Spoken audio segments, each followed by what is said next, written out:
Hello students, स्वागत है आपका आपके अपने चैनल सागर क्लासेस आरटीके पे। तो आज जो हमारी सीरीज चल रही है आर्मी के प्रश्न पत्रों की, दिल्ली पुलिस हरियाणा पुलिस के लिए जो प्रश्न पत्र हैं उनकी सीरीज जो चल रही है, उसमें सीरीज में अभ्यास पत्र 26 करेंगे भाई। तो देखें, सागर क्लासेस आरटीके में स्वागत है आपका स्टूडेंट्स। अभ्यास पेपर 26 इसमें पहले कितने हैं? सामान्य ज्ञान के 15 प्रश्न रहेंगे और सामान्य विज्ञान के भी 15 प्रश्न रहेंगे, और एक प्रश्न के साथ में हम दो चार इंपॉर्टेंट फैक्ट उनके साथ में बताते चलेंगे। तो हमारा आए स्टूडेंट्स करते हैं मिलके। हमारा जो पहला क्वेश्चन है वो है भाई, एड्स दिवस कब मनाया जाता है? एड्स दिवस कब मनाया जाता है? कब मनाया जाता है? तो बिल्कुल आसान आंसर है स्टूडेंट्स, ये मनाया जाता है 1 दिसंबर को यह मनाया जाता है। कब से मनाया जाता है? आ जाए कब से, तो स्टूडेंट्स से 1988 से यह दिवस मनाया जाता है। तो देखिए, एक ये AIDS एड्स, इसका पूर्ण रूप भी पूछ लेता है कई बार। एक्वायर्ड एमिनो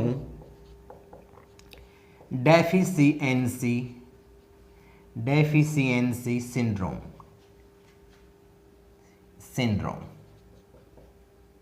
ये इसका पूर्ण रूप है।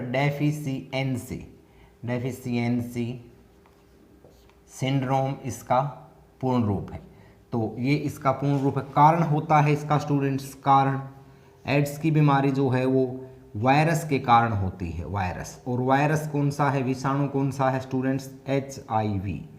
HIV विषाणु के कारण होती है। इसका जो पूर्ण रूप है वो है ह्यूमन इम्यूनिटी वायरस। तो इस बीमारी से इस वायरस के कारण से फैलता है, और इसमें कई बार पूछ लेता है टेस्ट कौन सा होता है। तो इस बीमारी में एलिसा टेस्ट होता है। और ये बीमारी करती क्या है? HIV WBC को ख़त्म करता है, WBC को समाप्त करता है। 3 कारणों से बीमारी फैलती है। देखिए, फैलने के 3 कारण हैं भाई। एक तो असुरक्षित यौन संबंध है, दूसरा है संक्रमित रक्तदान,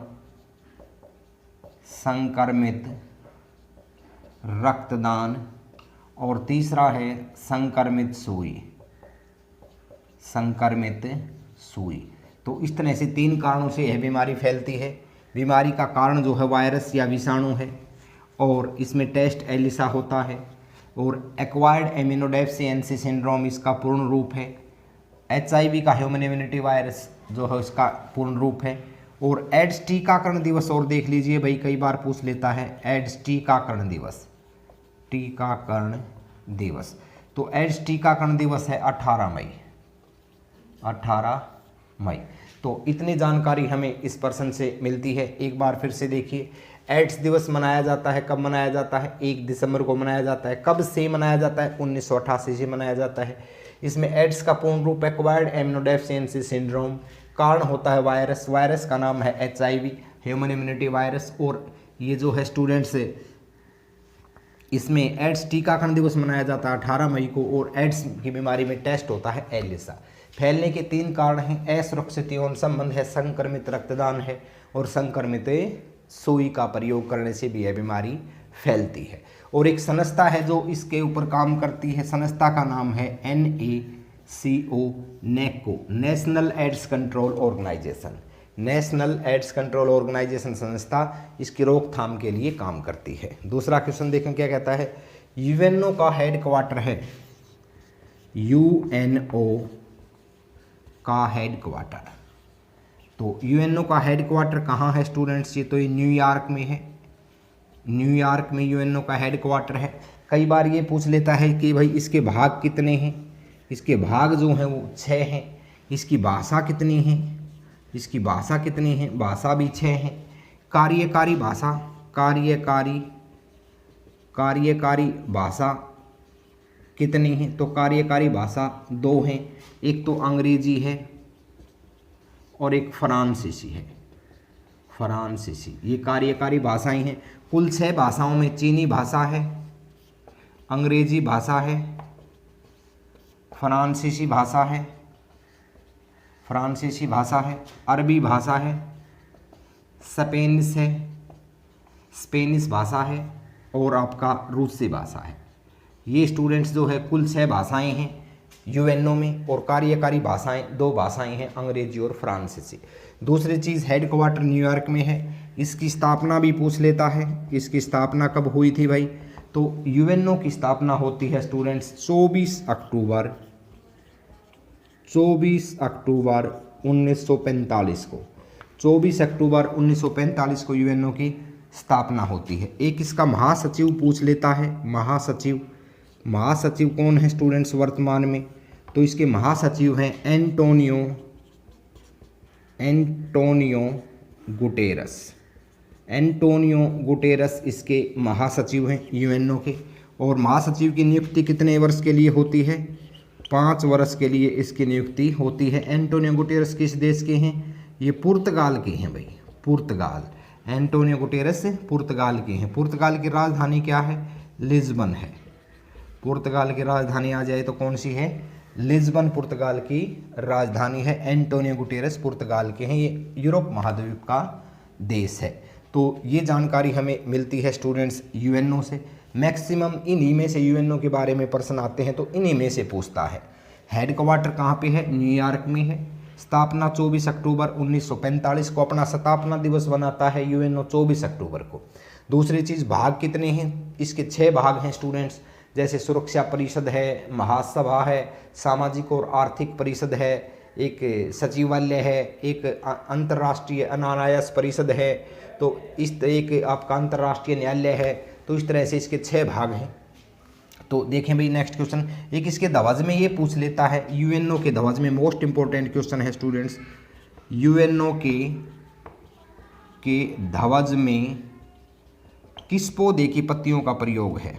किस पौधे की पत्तियों का प्रयोग है? तो यूएनओ के ध्वज में स्टूडेंट्स आंसर आ जाएगा जैतून के पौधे की पत्तियों का प्रयोग यूएनओ के ध्वज में प्रयोग किया गया है। यूएनओ का ध्वज जो है स्टूडेंट्स एक मानचित्र को घेरा गया है जैतून की पत्तियों के द्वारा, तो ये आपको ध्यान में रखना है। दूसरा क्वेश्चन देखें भी क्या कहता है, 1965 में भारत पाक युद्ध में कौन भारतीय सेना के जनरल थे? तो देखें 1965 में भारत पाक युद्ध में भारतीय सेना के जनरल कौन थे? जनरल कौन थे? तो हम 71 और 99 का पहले पढ़ चुके हैं स्टूडेंट्स। 1999 में जो कारगिल युद्ध हुआ था उस समय ये आपके वीपी मलिक थे जनरल भारतीय सेना के। 1971 में मानेकशॉ थे और 1965 में जो है भारतीय सेना के जनरल थे स्टूडेंट्स जे.एन. चौधरी। तो तीनों के समय में ही लड़ाइयों के समय में जो भारत और पाकिस्तान के मध्य हुई थी उनके जनरल क्लियर होते हैं। दूसरी चीज़ देखिए भाई, इसमें यहाँ आंसर क्या आ जाएगा? जे.एन.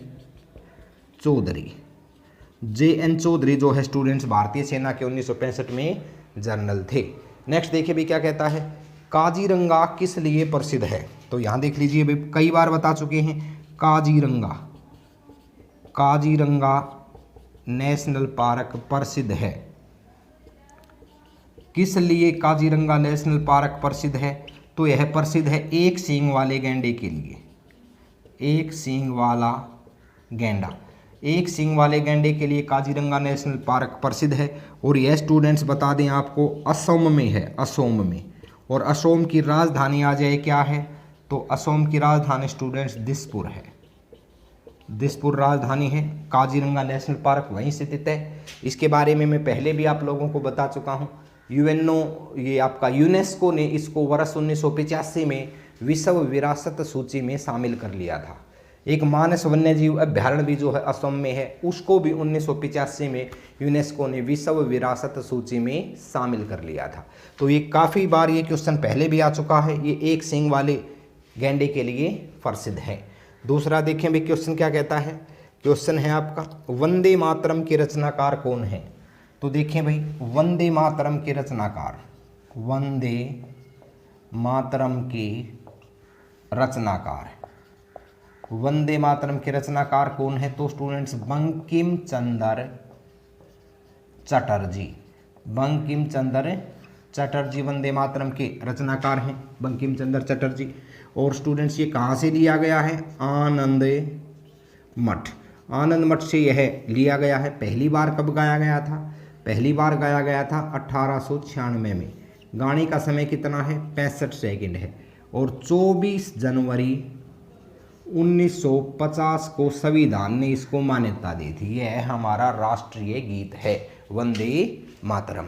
तो देखें भाई इसको साफ कर लेते हैं स्टूडेंट्स।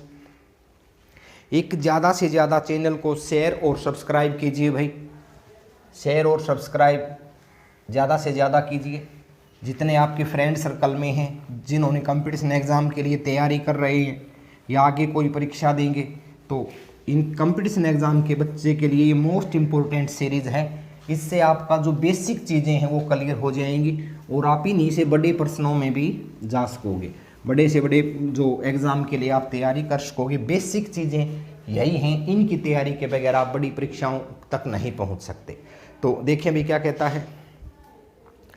भारत में दिया जाने वाला सर्वोच्च पुरस्कार वीरता के लिए भाई, भारत में दिया जाने वाला सर्वोच्च पुरस्कार,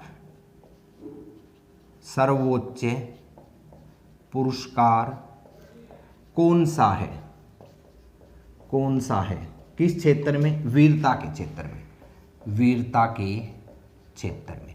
तो स्टूडेंट्स बता दें आपको, वैसे तो भारत रत्न सिविल नागरिक के लिए देश का सर्वोच्च पुरस्कार है, 1954 से स्टार्ट हुआ था भारत रत्न। लेकिन यहाँ पर वीरता के क्षेत्र में इट मीन्स ये सेना की ओर इशारा कर रहा है, तो यहाँ पर आ जाएगा आपका परमवीर चक्र, परमवीर चक्र। इसको पीवीसी के नाम से भी जानते हैं, पीवीसी यानी कि परमवीर चक्र भारत का सर्वोच्च पुरस्कार है। यह 26 जनवरी 1950 से दिया जाता है और यह मरणों उपरांत भी दिया जाता है। युद्ध के समय अदम्य साहस का जो व्यक्ति काम करता है उसे यह पुरस्कार मिलता है। कई बार ये पूछ लेता है स्टूडेंट्स कि शांति के समय में सर्वोच्च पुरस्कार कौन सा है, तो वहाँ पर अशोक चक्र आ जाएगा। शांति के समय में सर्वोच्च पुरस्कार सेना के क्षेत्र में कौन सा है, अशोक चक्र। और युद्ध के समय कौन सा है, परमवीर चक्र। और दोनों को मिलाकर के शांति और युद्ध की चर्चा ही नहीं करे तो परमवीर चक्र। और सिविल सेक्टर में यदि पूछ ले देश का सर्वोच्च पुरस्कार, तो स्टूडेंट्स भारत रत्न, भारत रत्न। उसके बाद में दूसरे नंबर पर पद्म विभूषण है, उसके बाद में तीसरे नंबर पर पद्म भूषण है और चौथे नंबर पर है पद्म श्री। ये आपको ध्यान में रखना है। तो देखें भी क्या कहता है। श्री हरिकोटा स्थित है। क्वेश्चन है श्री हरिकोटा, श्री हरिकोटा स्थित है। तो श्री हरिकोटा कहाँ स्थित है स्टूडेंट्स, ये आंध्र प्रदेश में है। ये एक द्वीप है आंध्र प्रदेश। आंध्र प्रदेश जो है स्टूडेंट्स बता दें 1953 में भाषा के आधार पर अलग होने वाला पहला देश का राज्य है आंध्र प्रदेश। और वहाँ पर स्थित है श्री हरिकोटा द्वीप। ये द्वीप है। यहाँ पर स्टूडेंट्स आपका क्या है, इसरो का पोलर सैटेलाइट लॉन्च स्टेशन है, स्टेशन है। और वहाँ पर जो पोलर सैटेलाइट लॉन्च स्टेशन है उसका नाम है students Satish Dhawan space centre, Satish Dhawan space centre. तो इसलिए यह श्री हरिकोटा प्रसिद्ध है। पूर्व की दिशा में जब कोई मिसाइल वगैरह भारत लॉन्च करता है तो वो उसके लिए एक प्रॉपर जगह है, एक सुटेबल साइट है, इस कारण से यह है यहाँ पर स्पेस सेंटर है। इसरो स्टूडेंट्स इसके बारे में बता दें, इसरो ISRO, इसरो जो है इसकी स्थापना की यदि मैं बात करूं तो 15 अगस्त 1969 को हुई थी। और इसके हेडक्वार्टर की बात करूं तो वो बेंगलोर में है भाई, बेंगलोर में इसका हेडक्वार्टर है, कर्नाटक की राजधानी बेंगलोर में उसका हेडक्वार्टर है। और के सीवान इसके अध्यक्ष हैं। और विक्रम साराभाई इसके जनक हैं, विक्रम साराभाई इसके जनक हैं या पिता है, फादर हैं जो है, इनको बोला जाता है। तो नेक्स्ट क्वेश्चन देखें भी क्या कहता है। मध्य रात्रि का देश कौन सा है, प्रश्न पूछता है मध्य रात्रि का देश, मध्य रात्रि का देश। तो मध्य रात्रि का देश है स्टूडेंट्स आपका नॉर्वे, मध्य रात्रि के सूर्य का देश, सॉरी स्टूडेंट्स, मध्य रात्रि के सूर्य का देश, मध्य रात्रि के सूर्य का देश है नॉर्वे। और इसकी राजधानी है ओस्लो। यहाँ पर आपको दो चीज़ों का ध्यान रखना है स्टूडेंट्स, मध्य रात्रि के सूर्य का देश तो नॉर्वे है। कई बार ये पूछ लेता है कि डूबते सूर्य का, डूबते सूर्य का देश, तो वहाँ पर हमें बताना है ब्रिटेन। और कई बार ये पूछ लेता है उगते सूर्य का, उगते सूर्य का, तो वहाँ पर हमें बताना है जापान, जापान। और ब्रिटेन की राजधानी पता है आपको, मेन यहाँ पर शहर जो है वो ये लंदन है, टेम्स नदी के किनारे। और जापान की राजधानी आपको पता है ये भी टोक्यो है, चर्चा में था। ओलंपिक जो है अभी ये पोस्टपोन हो गए हैं, तो यहाँ पर ओलंपिक होने थे। तो दूसरा क्वेश्चन देखें भी क्या कहता है। दूसरा क्वेश्चन है आपका, अजीत वाडेकर किस खेल से संबंधित थे, अजीत वाडेकर, अजीत वाडेकर किस खेल से संबंधित है। तो अजीत वाडेकर का खेल पूछ रखा है, तो स्टूडेंट्स ये हैं क्रिकेटर, ये क्रिकेटर थे स्टूडेंट्स। वर्ष 1966 से 1974 तक ये भारतीय क्रिकेट टीम में रहे थे। और ये बम्बई से संबंधित थे भाई, बम्बई से संबंधित थे, टेस्ट प्लेयर थे स्टूडेंट्स ये। दूसरा क्वेश्चन कहता है कि सुप्रीम कोर्ट की पहली महिला जज कौन है, सुप्रीम कोर्ट की पहली महिला जज कौन है। तो देखें भी क्या कहता है, सुप्रीम कोर्ट की पहली महिला जज, सुप्रीम कोर्ट की पहली महिला जज, सुप्रीम कोर्ट की पहली महिला जज। तो ये कौन थी स्टूडेंट्स, ये थी भी फातिमा बीबी, फातिमा बीबी सुप्रीम कोर्ट की पहली महिला जज थी, फातिमा बीबी। सुप्रीम कोर्ट की पहली महिला जज कौन थी, फातिमा बीबी थी। और ये कब बनी थी स्टूडेंट्स, ये 1989 में बनी थी भाई, 1989 में सुप्रीम कोर्ट की पहली महिला जज थी फातिमा। नेक्स्ट देखें भी क्या कहता है। नेक्स्ट है आपका, किस भारतीय को नोबेल और भारत रत्न दोनों मिले हैं। क्वेश्चन है किस भारतीय को नोबेल प्लस भारत रत्न, किस भारतीय को नोबेल प्लस भारत रत्न दोनों पुरस्कार मिले हैं, दोनों पुरस्कार मिले हैं। तो किसे मिले हैं भाई दोनों पुरस्कार स्टूडेंट्स, ये सीवी रमन को मिले हैं, डॉक्टर सीवी रमन को ये दोनों पुरस्कार मिले हैं। बता दें स्टूडेंट्स, इन्होंने रमन प्रभाव खोजा था। खोज क्या थी इनकी, रमन प्रभाव इन्होंने खोजा था। और यहाँ पे बता दें आपको, रमन प्रभाव खोजा था 1928 में, और ये 28 फरवरी को खोजा गया था। इस कारण से ये हम विज्ञान दिवस भी मनाते हैं, इनके जन्मदिन को, या इस कारण से ये विज्ञान दिवस भी मनाते हैं। रमन प्रभाव की खोज की थी सीवी रमन ने। तो लाइट से संबंधित ये इनकी एक इन्वेंशन थी, तो इस दिन हम मनाते हैं। और इनको नोबेल कब मिला था, नोबेल मिला था स्टूडेंट्स, इनको बता दें 1930 में, 1930 में नोबेल मिला था, और भारत रत्न फिर दिया था स्टूडेंट्स इनको 1954 में। तो ये दोनों पर्सन इंपॉर्टेंट हैं। सीवी रमन को नोबेल पुरस्कार कब मिला? 1930 में। सीवी रमन को भारत रत्न पुरस्कार कब मिला? 1954 में। उस समय 3 व्यक्तियों को मिला था। चक्रवर्ती राजगोपालाचार्य को भी दिया गया था भारत रत्न, और स्टूडेंट्स आपका एक जो डॉक्टर सर्वपल्ली राधाकृष्णन को भी ये पुरस्कार उस समय दिया गया था। तो ये आपको ध्यान में रखना है। तो इस तरह से ये विश्व का सर्वोच्च पुरस्कार है, ये भारत का सर्वोच्च पुरस्कार है, और दोनों पुरस्कार लेने वाले व्यक्ति कौन थे? डॉक्टर सीवी रमन थे। दूसरी चीज देखिए भी क्या कहता है। दूसरी चीज कहता है कि तराइन का युद्ध कब हुआ? दूसरा युद्ध 1992 में पूछता है कि किसने हराया, किसको हराया। तो देखिए तराइन पर्सन में ही दे रखा है समय। तराइन का युद्ध 1992, ये सॉरी भाई 1992 नहीं, 1192 में किसने किसको हराया? किसने किसको हराया? तो स्टूडेंट्स यहाँ प्रश्न का उत्तर आ जाएगा मोहम्मद गोरी ने पृथ्वीराज तृतीय को हराया। ये तरावड़ी जो अब भी है स्टूडेंट्स हरियाणा में, पानीपत से निकलते ही आती है, करनाल के अंतर्गत आती है ये। और ये वहाँ ये तराइन की 2 लड़ाइयाँ हुई थी, बता दें आपको। एक तो 1191 में हुई थी मोहम्मद गोरी और पृथ्वीराज चौहान तृतीय के बीच में। तो जो पहली लड़ाई हुई थी उसमें पृथ्वीराज चौहान तृतीय जीत गए थे और मोहम्मद गोरी हार गया था। लेकिन 1 साल बाद फिर से लड़ाई होती है जिसमें स्टूडेंट्स परिणाम उल्टे रहते हैं। मोहम्मद गोरी जीत जाते हैं और पृथ्वीराज चौहान तृतीय हार जाते हैं। तो दोनों ही लड़ाइयाँ 1191 में पहली हुई थी, 1192 में दूसरी हुई थी। दोनों ही लड़ाइयाँ जो है स्टूडेंट्स ये फेमस है, पेपर में बन जाती हैं। दूसरी चीज़ देखिए क्या कहता है। 1905 में बंगाल का गवर्नर जनरल कौन था? 1905 में स्टूडेंट्स बंगाल का ये वायसराय होते थे उन दिनों, 1857 की क्रांति के बाद में वायसराय थे। तो देखिए 1905 में वायसराय,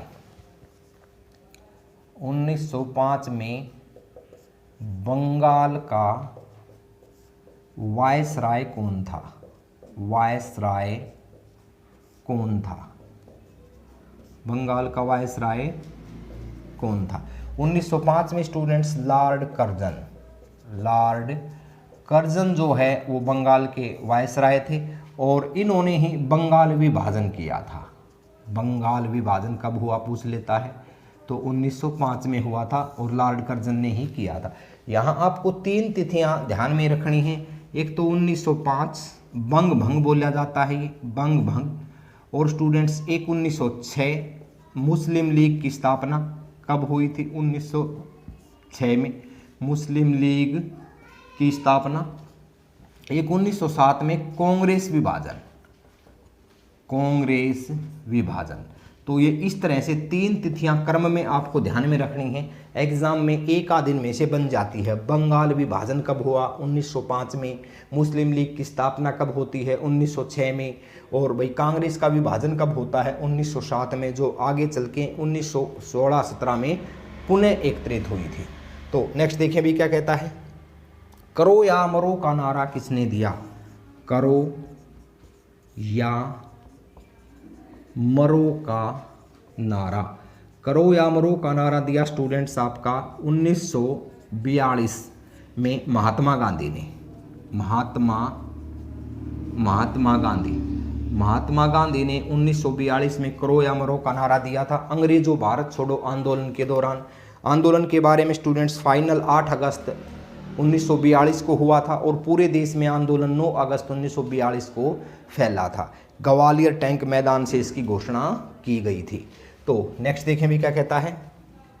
ये सामान्य विज्ञान के जो क्वेश्चन है स्टूडेंट्स अब वो आने हैं आपके 15 क्वेश्चन सामान्य विज्ञान के हैं।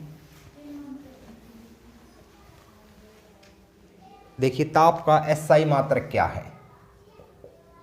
ताप का एसआई मात्रक तो ये स्टूडेंट्स केल्विन है। विस्थाप का SI मात्रक। दूसरा है किसी वस्तु की स्थिति में परिवर्तन कहलाता है, किसी वस्तु की स्थिति में परिवर्तन कहलाता है, परिवर्तन कहलाता है। तो ये कहलाता है स्टूडेंट्स विस्थापन। वस्तु की स्थिति में परिवर्तन विस्थापन कहलाता है। दूसरा है आंख का लेंस कौन सा होता है, आंख का लेंस। तो आंख का लेंस होता है स्टूडेंट्स उत्तल। कई बार इसमें ये पूछ लेता है कितना मेगापिक्सल होता है, तो 576 मेगापिक्सल का लेंस जो होता है आंख में स्टूडेंट्स होता है। और लेंस की तीव्रता किस में मापते हैं, डायोप्टर में। तीव्रता किस में मापते हैं लेंस की, डायोप्टर की तीव्रता किसमें मापते हैं, डायोप्टर में मापी जाती है। आँख के बारे में मैं स्पेशल एक प्रैक्टिस सेट में डिटेल से बता चुका हूँ, तो आप क्रमबद्ध तरीके से सारी की सारी प्रैक्टिस सेट देखिए स्टूडेंट्स, इसके बारे में डिटेल आ जाएगी। तो देखिए भी क्या कहता है, यदि बैरोमीटर में पाठ्यांक धीरे धीरे ऊपर चढ़े तो किसका संकेत है, बैरोमीटर का पाठ्यांक क्या कहता है, बैरोमीटर का पाठ्यांक ऊपर चढ़े, धीरे धीरे ऊपर आए तो संकेत किसका है, मौसम साफ होने का, मौसम साफ होने का। बैरोमीटर से क्या मापते हैं, वायुदाब मापते हैं स्टूडेंट्स। बैरोमीटर वायुदाब मापते हैं, इससे क्या मापा जाता है, इससे वायुदाब। और कहता है वायुदाब में पाठ्यांक धीरे धीरे ऊपर चढ़े तो मौसम साफ होगा। धीरे धीरे यदि ये पूछ ले धीरे धीरे नीचे आए, नीचे आए तो जो है क्या होगा, वर्षा होगी। और अचानक गिर जाए तो तूफान आएगा, अचानक गिर जाए तो क्या होगा, तूफान आएगा। ये आपको ध्यान में रखना है। दूसरी चीज़ क्या कहता है, देखिए एक प्रश्न है आपका, इथेनॉल का सूत्र क्या है, इथेनॉल, इथेनॉल का सूत्र, ओजोन का सूत्र, इथेनॉल का सूत्र CO, ये कार्बन डाइऑक्साइड कहा जाता है C2H5OH, C2H5OH, ये इथेनॉल का सूत्र है। एक सूत्र परीक्षा में बन जाता है, जैसे oxygen O2, CO2 carbon dioxide है, कार्बन मोनोऑक्साइड का CO है, तो इसी तरह से मीथेन का है वो CH4 है, इसी तरह से इथेनॉल का है C2H5OH, इसका ये सूत्र है। दूसरी चीज़ कहता है भी इसमें नेक्स्ट क्वेश्चन है, आलू पौधे का कौन सा भाग होता है, आलू पौधे का भाग होता है, ये भी आता है, आलू पौधे का भाग होता है। कौन सा भाग होता है स्टूडेंट्स, जड़, तना, पत्ती मिलते हैं, आंसर में क्या आ जाएगा, तना। कई बार ये इस तरह के क्वेश्चन पूछ लेता है, काली मिर्च किसको लगती है, पौधे को, पेड़ को या बेल को, तो काली मिर्च की स्टूडेंट्स बेल होती है, ध्यान रखना। तकरीबन बच्चे पौधे बताएंगे, लेकिन काली मिर्च जो है उसको मसालों का राजा भी कहा जाता है और वो बेल को लगती है। तो इस तरह से यूनिक से प्रश्न आ जाते हैं। आलू का, आलू ज़मीन में है तो बच्चे का ध्यान रहता है कि ज़मीन में है तो जड़ होगा, लेकिन नहीं, आंसर क्या देना है, तना देना है। तो नेक्स्ट देखें भी क्या कहता है, प्रश्न है आपका, कौन सा विटामिन गर्म करने पर नष्ट होता है, कौन सा विटामिन गर्म करने पर नष्ट होता है, कौन सा विटामिन गर्म करने पर नष्ट होता है, गर्म करने पर नष्ट होता है। तो स्टूडेंट्स कौन सा होता है, विटामिन सी। विटामिन सी जो है गर्म करने पर नष्ट हो जाता है। एक घाव भरने में भी यही विटामिन सहायक है। दूसरा, दूध में ये विटामिन नहीं पाया जाता। एक सिट्रस फ्रूट्स, खट्टे फलों में यह विटामिन ज़्यादा पाया जाता है। एस्कॉर्बिक एसिड इसका वैज्ञानिक नाम है, और इसकी कमी से बीमारी सकरवी होती है। तो ये चीज़ें आपको ध्यान में रखनी है भाई। धीरे धीरे 2-4 बार वीडियो देखोगे तो स्टूडेंट्स अपने आप ये चीज़ें याद हो जाएंगी। और आधे से ज़्यादा तो मैंने कई बार ये चीज़ें आपको बता दी, तो आधे से ज़्यादा बच्चों को तो याद भी हो गई होंगी। चैनल को शेयर कीजिए, सब्सक्राइब कीजिए स्टूडेंट्स, ज़्यादा से ज़्यादा इसको व्यूअर बढ़ाएं, सब्सक्राइबर बढ़ाएं, तब ही जा कर के जो है वो इसका परिणाम सिद्ध रहेगा। नेक्स्ट देखें भी क्या कहता है, शिशु के विकास के लिए ज़रूरी है, तो स्टूडेंट्स प्रोटीन ज़रूरी है। जरूरी तो सभी पोषक तत्व हैं, लेकिन सर्वाधिक जरूरी शिशु के विकास के लिए जरूरी है। तो क्या जरूरी है भाई शिशु के विकास के लिए? तो जरूरी है स्टूडेंट्स प्रोटीन। ये शरीर निर्माण भोजन है। जिस तरह से कार्बोहाइड्रेट ऊर्जा देने वाला भोजन है, विटामिन रक्षित भोजन है, बीमारियों से बचाता है विटामिन, और इसी तरह से प्रोटीन जो है वो बॉडी का निर्माण करता है। तो विकास के लिए क्या जरूरी है? प्रोटीन जरूरी है। और एक बाल्यावस्था में बच्चे को प्रोटीन ही ज़्यादा मात्रा में दिया जाना चाहिए। स्रोत की बात करें प्रोटीन की तो दलहन परिवार की फसलें हैं, सोयाबीन है, मांस मीट है, ये इनसे प्रोटीन ज़्यादा प्राप्त होता है। तो देखें भाई क्या कहता है नेक्स्ट क्वेश्चन। नेक्स्ट क्वेश्चन है, एक स्थायी वस्तु में खालिस्तान रहती है। एक स्थायी वस्तु में खालिस्तान, एक स्थायी वस्तु में खालिस्तान रहती है तो ऊर्जा रहती है। एक स्थायी वस्तु में क्या रहती है? ऊर्जा, स्थितिज ऊर्जा रहती है। नेक्स्ट है, अर्जेंटाइन अयस्क किसका है? अर्जेंटाइन अयस्क किसका है? तो अर्जेंटाइन अयस्क किसका है? तो ये किसका अयस्क है भाई? चांदी का। चांदी का अर्जेंटाइन अयस्क है। दूसरा क्वेश्चन है, सर्वग्राही रक्त समूह कौन सा है? सर्वग्राही रक्त समूह, सर्वग्राही रक्त समूह कौन सा है? तो ये है स्टूडेंट्स आपका सर्वग्राही रक्त समूह AB पॉजिटिव। AB पॉजिटिव सर्वग्राही है। और यदि ये पूछ ले सर्वदाता कौन सा है? सर्वदाता रक्त समूह है O नेगेटिव। रक्त के कुल कितने समूह हैं? 4 हैं स्टूडेंट्स। रक्त समूह A, रक्त समूह B, रक्त समूह AB और रक्त समूह O। और कार्ल लैंडस्टेनर ने इनके बारे में बताया था। और रक्त का जो अध्ययन होता है वो हेमेटोलॉजी कहलाता है। और रक्त एक लिक्विड कनेक्टिंग टिश्यू है, तरल संयोजी ऊतक है। तो देखें भी क्या कहता है। नेक्स्ट है, मार्स गैस का मुख्य भाग है। मार्स गैस का मुख्य भाग, तो मार्स गैस का मुख्य भाग कौन सा है? CH4 है। मीथेन है मार्स गैस का मुख्य भाग स्टूडेंट्स। ये कई बार मीथेन के बारे में प्रश्न आते हैं। धान की पराली में कौन सी गैस होती है? मीथेन होती है। पशु जुगाली में कौन सी रिलीज होती है? मीथेन होती है। दलदली भूमि में कौन सी निकलती है? मीथेन निकलती है। तो इस तरह से काफ़ी क्वेश्चन हैं। तो ये आपका साइंस वाला पोर्शन कंप्लीट होता है स्टूडेंट्स। घरों में विद्युत धारा कितनी वोल्ट की आती है? तो 220 वोल्ट की विद्युत धारा आती है। आशा है आपको पसंद आया होगा लेक्चर। तो ज़्यादा से ज़्यादा शेयर कीजिए, सब्सक्राइब कीजिए स्टूडेंट्स। वो शेयर और सब्सक्राइब ही मेहनत का फल है। इसे मोटिवेशन मिलता है और हम और अच्छा आपके लिए करने का प्रयास करते हैं। धन्यवाद स्टूडेंट्स। जय भारत, जय हिंद।